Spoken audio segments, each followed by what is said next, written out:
This is my morning bird call, which I do every morning, and I always have a little robin and a little blackbird with a couple of white feathers that's been around the garden for several years, and there's another robin, plus whoever else comes later. I think some magpies too.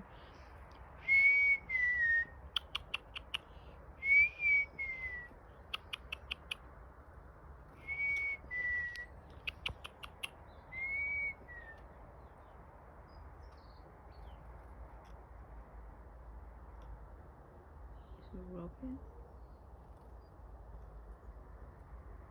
and you can see the other blackbird in the background, just over there.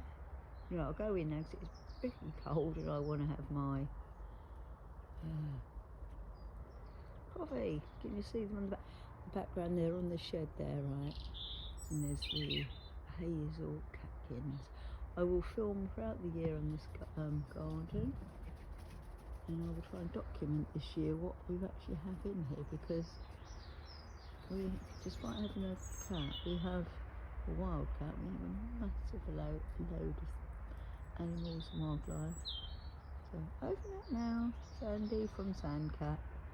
Sorry. Good morning.